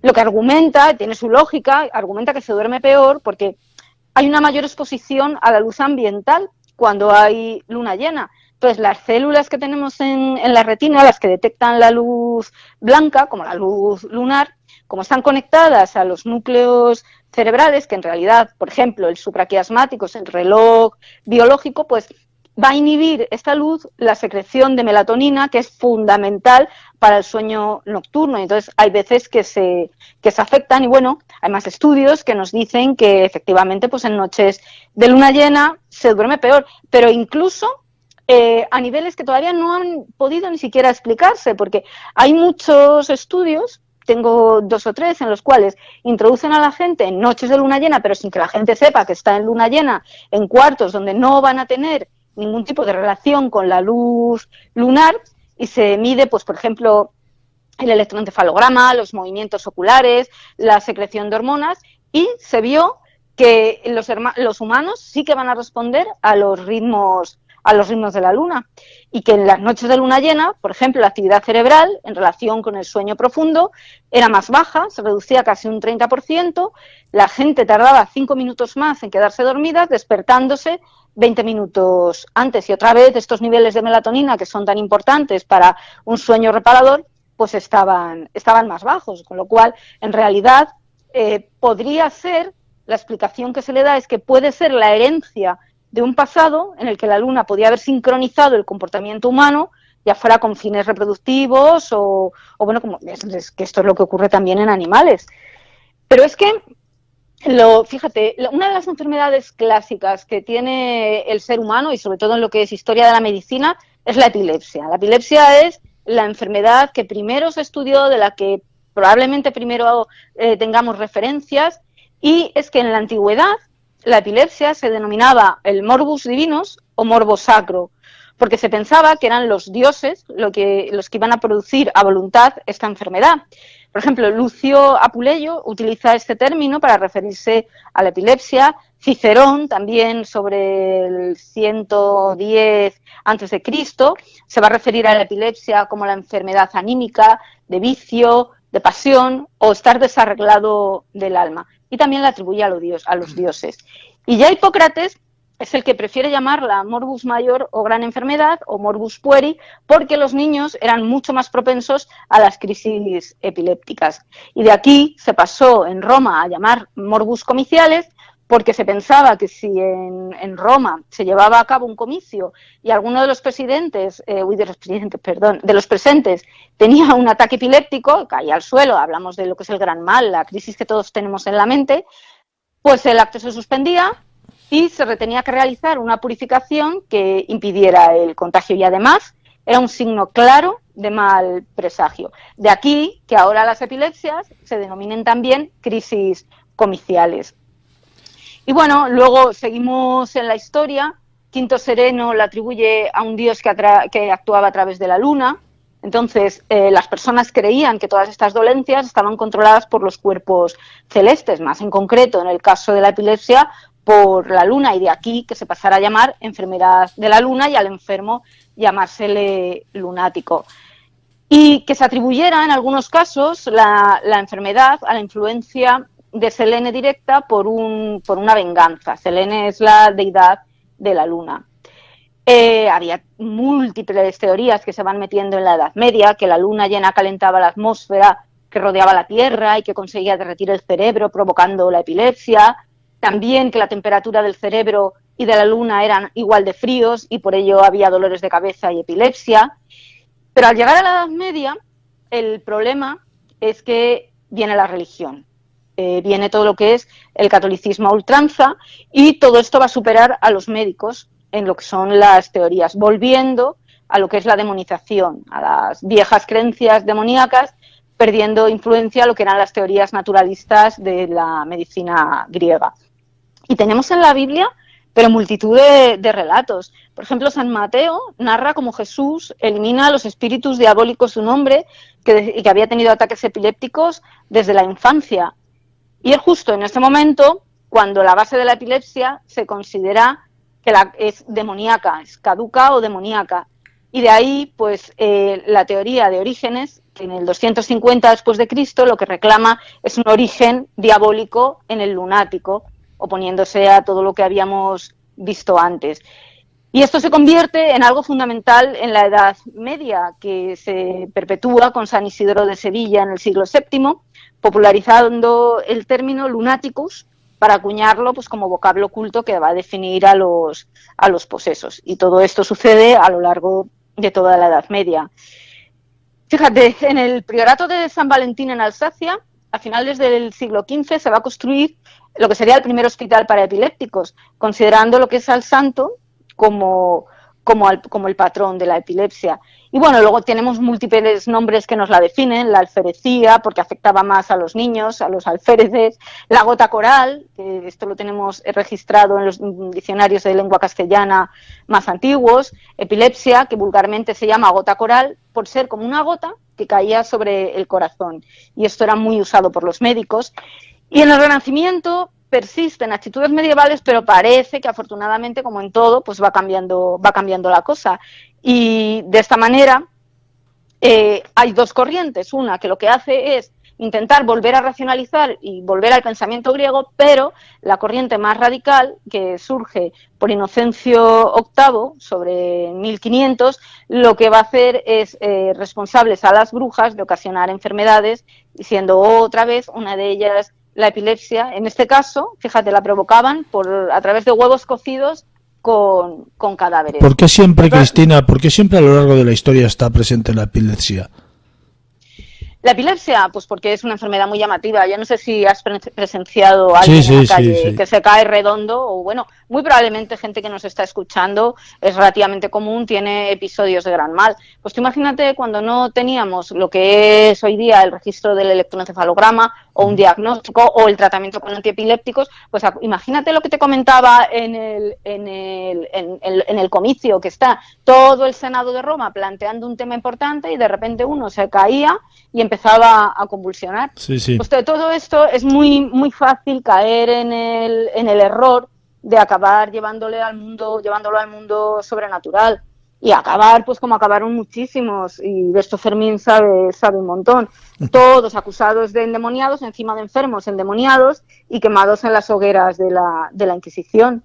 Afortunadamente es verdad que luego, según va avanzando el tiempo, pues todo esto va cambiando. Cuando dices Fermín, perdóname Cristina, cuando dices Fermín, te refieres a Fermín Mayorga, nuestro experto en Inquisición, claro. Sí, experto y amigo. Sí, por supuesto que sí. Y bueno, los tratamientos que esta gente tuvo que sufrir eran las sangrías, los catárticos, o sea, las purgas, el forzar un poco el que posicionan de vientre, los baños, cauterizaciones, amputaciones incluso. Es que era tremendo. Se recomendó la trepanación. Quizás por toda esta influencia lunar empezaron los mitos y las leyendas estas, no sé, del hombre lobo, del licántropo, ¿no? Claro, es que la licantropía está muy ligada también a la influencia de la luna, a la influencia directa de Selene, lo que eran las fiestas de las Lupercalias y demás. Claro que sí.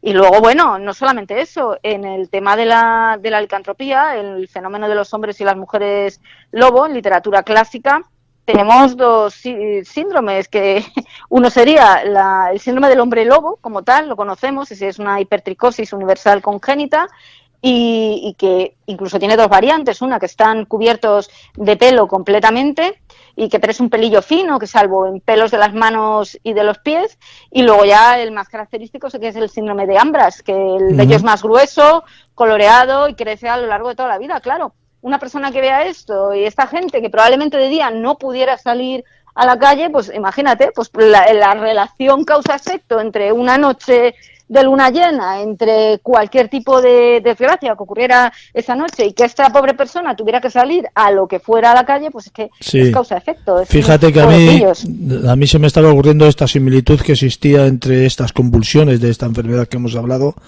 y la transformación del hombre, del ser humano en un hombre lobo, esas convulsiones, esa especie de fuerza que te lleva donde tú no quieres ir y al final termina dominándote, ¿no? De ahí, más que incluso el hombre lobo, el endemoniado. Como además luego, después de una convulsión, la persona se va a quedar poscrítica, se va a quedar muy tranquila, en ocasiones dormida. Pues el pensar que había, como si dijéramos, abierto las puertas de otro mundo, estar poseído por alguna entidad, es que es muy fácil para una cultura popular. Estamos hablando también de culturas populares en la Edad Media, principios del Renacimiento y demás. Luego también ten en cuenta que no todas las crisis convulsivas, estamos hablando del gran mal, son iguales. Las hay parciales, que tienen mucho más contenido, por ejemplo, afectivo, que son las crisis estáticas que tenía, pues mira, desde Dostoyevsky, por la descripción que hace en su literatura, hasta Pablo de Tarso, Juana de Arco y Teresa de Jesús, que pudieron padecerlas. Y muchos personajes ilustres fueron epilépticos, desde Alejandro Magno, que es un clásico, a Julio César, que es otro clásico, Pedro I de Rusia, Lord Byron, Napoleón. En realidad la epilepsia es una alteración eléctrica del cerebro y, como te digo, pues es supuestamente es una alteración eléctrica donde las neuronas, por decirlo de algún modo, van en una dirección y de repente se vuelven en contradirección y se chocan, ¿no? Sí, para entenderlo creo que es una buena explicación. Para entendernos así vulgarmente hablando, quiero decir. Sí, pero está perfecto, es una manera de llegar y que se entienda lo que es el desencadenamiento entonces, de una crisis, claro. El cuerpo entra en una contradicción en sí misma y empieza a convulsionar porque hay algo que no funciona bien. Efectivamente, y en el caso del gran mal hay una pérdida de conciencia y se desencadena lo que son los movimientos, se llaman tónico-clónicos, que son las sacudidas, el morderse la lengua, que es otro tipo de movimiento muy característico, o movimientos de estiramiento y siempre con pérdida de conocimiento. Cristina López Ortego, muchísimas gracias por participar en tu primer programa, que espero que sea uno de muchos, una colaboradora habitual que nos visitará y nos traerá tremendos temas para debatir, seguramente que después de terminar. Cristina, muchas gracias por todo, un fuerte abrazo, nos escuchamos en 7 días. Muchas gracias a ti, un abrazo. Hasta luego.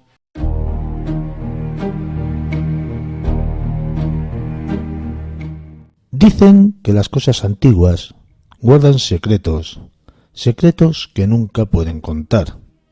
Dicen que son testigos de su historia más cercana y que esconden celosa e involuntariamente en lo más profundo de sus átomos. Todo lo que suceda a su alrededor lo reciben enmudecidos e impasibles ante su existencia inerte. Con el relato de esta noche titulado El Anticuario, Adrián Martínez nos hará ver cómo la realidad supera con creces a la ficción. Adrián Martínez, buenas noches, bienvenido, compañero. Hola, Juan Carlos, ¿qué tal? Pues aquí esperando con cierta ansiedad el relato que dejamos marcado la semana pasada. Hoy vamos a hablar de un relato, vamos a hablar de una historia, no sé si me dijiste, que recordar, más enfocada hacia el misterio, ¿no? Sí, esto va más enfocado en el mundo de lo paranormal, que no sé si es menos inquietante que lo de la semana pasada, aunque bueno, sabemos que el tema que tratamos la semana pasada es un tema que al fin y al cabo tristemente lo encontraremos de actualidad, pero también el tema de lo paranormal, por supuesto, está muy inmerso en nuestras vidas, ¿no? Sobre todo los que tratamos estos temas, los que investigamos, los que indagamos sobre noticias, y sabemos que el mundo de lo paranormal está muy ligado a nuestro mundo, sobre todo aquello que queremos verlo, ¿no? Y queremos descubrir nuevas cosas. El relato de hoy se titula El Anticuario, y ya nos podemos meter en esa atmósfera, ¿no? Esas antiguas tiendas de antigüedades, objetos que tienen bastante tiempo, y cada objeto, Juan Carlos, tiene una historia detrás de sí. Y contra más, cuando son objetos que se tratan de objetos que tienen mucho tiempo, ¿no? Mucho tiempo, muchos siglos, y parece que la fenomenología se adhiere objetos malditos. Yo creo que es un tema bastante interesante, aunque no voy a descubrir cuál es el objeto principal de este relato, y si te parece, lo descubrimos con tu audiencia. Pues vamos a escuchar el relato y luego retomamos la conversación. Perfecto. Aquella antigua calle era poco transitada, escondida pero conocida por todos. Durante más de un siglo se encontraba situada en ella un pequeño comercio de antigüedades. 3 generaciones regentaron aquel anticuario, al cual accedían curiosos y personas que amaban lo viejo y lo antiguo. Su propietario, el señor Joaquín López, contaba con 65 años de edad, y las fuerzas cada vez le acompañaban menos. Su abuelo emprendió aquel bonito negocio allá a principios del siglo XX, y como es ley de vida, su vida laboral llegaba a su fin, cediéndole el puesto a su hijo mayor, Fernando, el mismo que durante los últimos años le acompañaba por las tardes para ir conociendo la compra y venta de artículos. Y en un rincón se encontraba un objeto que reposaba desde que aquel comercio abrió sus puertas, una reliquia que nadie compraba y que resistía el paso de los años, como si el tiempo no pasara. Se trataba de una pintura, un óleo algo extraño que, como decimos, desde siempre se mantuvo arrinconado y casi olvidado tanto por los clientes como por sus propietarios. Pero Fernando, el heredero del negocio, lo conocía bien, bastante bien. Desde que acudía de pequeño a acompañar a su abuelo y a su padre al viejo anticuario, aquella pintura le llamaba bastante la atención. De hecho, sentía un escalofrío cada vez que, jugueteando por aquel lugar, se topaba sin querer con la visión en primera persona de aquella imagen.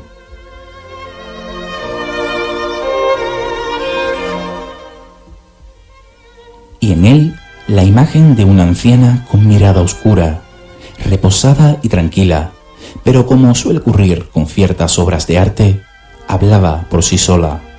El temor que desde pequeño sentía cada vez que miraba aquel cuadro no se podía comparar con ningún otro miedo existente. Y tal fue la situación que su abuelo, entre risas, decidió cierto día girar la imagen hacia la pared, para que así el pequeño Fernando nunca más tuviera miedo.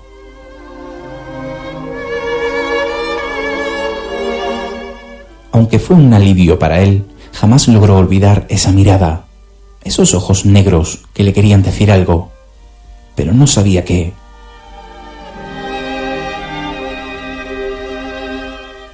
Pero a pesar de todo, aquel negocio familiar le traía buenos recuerdos, y como decíamos al principio, le tocó heredar gustosamente el negocio. Aún miraba con recelo aquel cuadro cada vez que abría y cerraba el anticuario. Seguía girado, y mejor que estuviera así. Tenía bastantes quehaceres, y ya su padre no acudía a echarle una mano como solía hacer. Los interesados en objetos antiguos eran más bien personas mayores que se interesaban en la compra de objetos con más de medio siglo de historia. Era invierno, y la noche caía antes de tiempo. Aquella tarde lluviosa tenía pocas previsiones de venta, pero aún así respetaba el horario de cierre, mientras daba los últimos barridos al áspero suelo.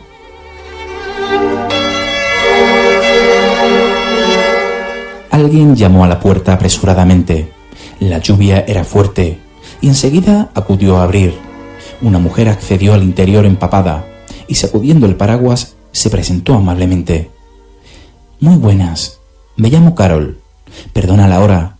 Sé que estás a punto de cerrar, pero es el único momento del día en el que puedo venir». «¿En qué puedo ayudarla?», dijo Fernando. «Mi padre es un amante de los objetos antiguos y mañana es su cumpleaños. Así que me gustaría echar un vistazo a ver si veo algo que me llame la atención», dijo la chica. «Desde luego», contestó él. «Puede mirar todo lo que quiera y no dude en preguntar». La chica sonrió y se dio media vuelta para contemplar los cientos y cientos de objetos que allí reposaban. Pero de entre todos hubo uno que le llamó bastante su atención. «Perdone, ese cuadro de aquel rincón, ¿me lo podría enseñar?», dijo la chica.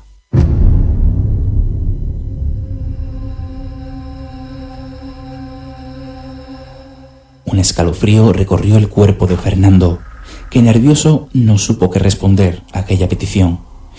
«Mire, aquí tengo una colección de sellos que datan de principios de siglo. Quizá le interese», dijo Fernando. «Me gustaría ver ese cuadro, señor. Tengo curiosidad por ver qué imagen se esconde», respondió la chica. Ante tal petición, Fernando se dirigió lentamente hacia el respetado rincón que desde niño tanto le atemorizaba. Se iba a enfrentar a uno de los miedos que arrastraba desde pequeño. Girar el cuadro y contemplar aquella mirada le llenaría de angustia y de un temor irracional difícil de explicar. Sus manos temblaban. Agarró el marco con las dos manos y pausadamente lo giró para mostrárselo a aquella chica que esperaba ver qué imagen se escondía. Pero, para su sorpresa, en aquella pintura solo se encontraba reflejado un paisaje. La mujer no estaba, pero ¿cómo podía ser?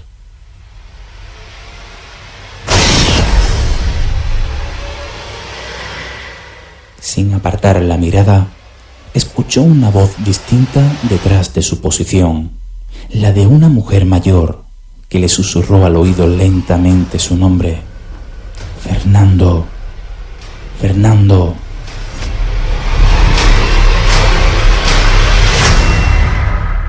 Se giró y observó lo que se preveía, la figura encarnada de aquella mujer del cuadro. Sus ojos eran más oscuros y penetrantes aún, los cuales los miraban, al mismo tiempo que le hablaba y le decía: «Tu miedo me ha liberado. La oscuridad que se cernía sobre mí hoy se ha vuelto luz. Jamás volverás a sentir temor». La chica se asustó un poco al ver la cara de aquel dependiente. Parecía haber visto un fantasma, a lo que le preguntó: «¿Se encuentra bien?». «Sí, solo me he mareado un poco. Disculpe», contestó Fernando. «Mire, me lo llevo. Me gusta el paisaje. Además, esa mujer caminando a lo lejos es una imagen preciosa», apuntó la chica. Anonadado, Fernando contempló cómo aquel óleo se transformó misteriosamente. La chica pagó el importe y se fue, y en la soledad de aquel anticuario comprobó que ya no sentía miedo. Aquel misterioso cuadro ya no se encontraba entre los objetos de aquel anticuario. Desde aquel momento comprendió que existen otras realidades que van más allá de los objetos, de todo lo que nos rodea, de lo que podemos ver.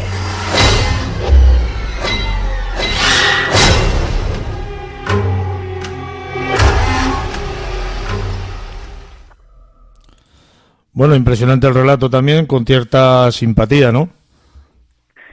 Sí, bueno, el mundo de los cuadros, de los retratos extraños, ¿no? Que parece que algo nos dicen, ¿no? Puestos a creer en objetos malditos, no sé, si tu audiencia, si tú personalmente crees que hay algo, algún objeto que podamos tener que nos traiga mala suerte, nos traiga malfario. Hombre, Pero igual que creemos en objetos que traen buena suerte, ¿por qué no va a haber otros que sea lo contrario, no? claro, sí, objetos en los que, en este caso cuadros, retratos, que a la hora de crearlos, pues sus autores reflejaron cierta maldad o querían transmitir algún mensaje, ¿no? Al fin y al cabo, un retrato, una pintura, una imagen quiere transmitirnos algo, algún mensaje. Y en este caso, podríamos hablar, nos da un abanico muy amplio este relato para hablar de pinturas malditas, ¿no? De cuadros, pinturas que en cierto momento cabalgan entre la realidad y la leyenda, ¿no? ¿Qué te parece si repasamos alguno de esos misteriosos cuadros que circulan por ahí, los cuales se dice que trae la mala suerte, ¿no? Que si te pones delante de ellos, sientes una extraña sensación, una extraña vivencia cuando convives con ellos, cuando cuelgan en las paredes de tu casa, de tu vivienda, y que muchas personas dicen que les ha traído mala suerte. ¿Qué te parece si hablamos, por ejemplo, de los cuadros malditos de Bruno Amadio? Que son unos cuadros que seguramente muchas personas... otra cosa es que es muy difícil hablar de cuadros y hacer una descripción de los mismos dentro del mundo de la radio, ¿no? Donde la imagen carece, ¿no? Brilla por su ausencia y no podemos transmitir esas imágenes, pero para todos aquellos interesados y que en estos momentos quieran escuchar esta historia con la imagen delante, pueden buscar en imágenes, en Google, cuadros de Bruno Amadio y verán estos niños llorones muy significativos, ¿no? Y que colgaron de las paredes de muchas viviendas de estas décadas pasadas en nuestro país. Curiosamente, esta historia deriva de un pintor desconocido, Bruno Amadio, un italiano nacido en Venecia en 1911, aunque es más conocido como Angelo Bragolin, o el pintor maldito. Este pintor se le atribuyen una serie de 27 retratos conocidos como los niños llorones, como bien decíamos. La leyenda, una leyenda negra que rodea a estas pinturas malditas, pues dicen que atraen las desgracias de quienes los poseen. Dicen que han sido obras de mucha difusión y, como bien te decía, muchos hogares, en muchos bares de aquí, de la zona de Cádiz, por ejemplo, yo he podido contemplar estos cuadros colgados y que representan la pena, ¿no? Un niño llorando y que transmiten con esa mirada, Juan Carlos, algo bastante siniestro, penoso.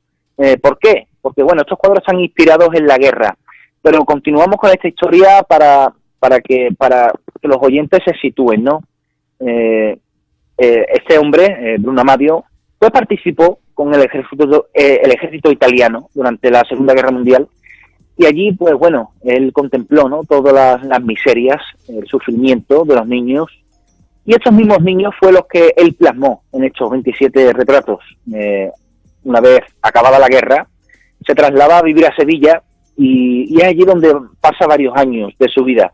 Más tarde se va hacia Madrid, donde se le pierde el rastro completamente. Un personaje lleno de enigmas, de misterios, y que no se sabe nada de él. Tan solamente dejó estas obras, las cuales fueron reproducidas en láminas de papel, teniendo una amplia comercialización en numerosos países, ¿no? Entre ellos España, durante la década de los 70 y los 80.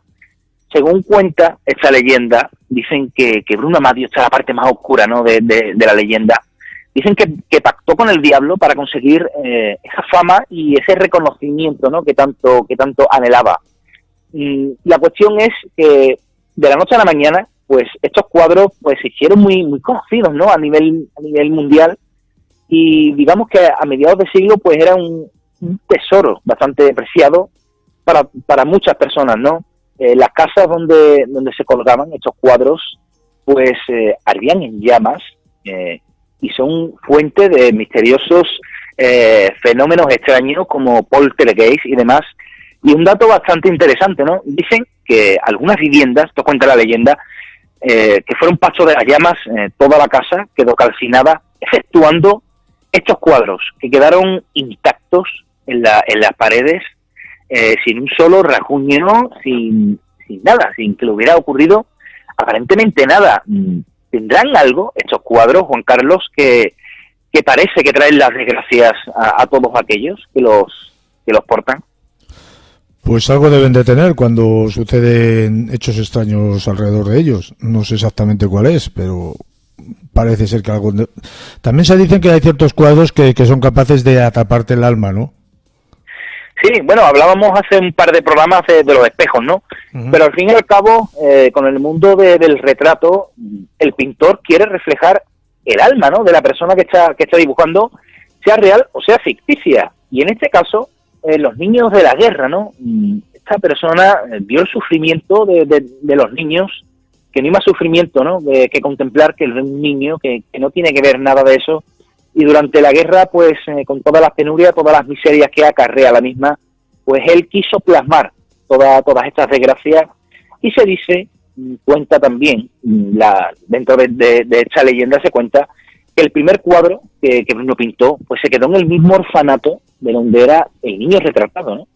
Y que dicho orfanato ardió hasta los cimientos, y todos murieron abrasados, incluso el propio niño, ¿no?, que fue pintado por Bruno Amadio en el cuadro.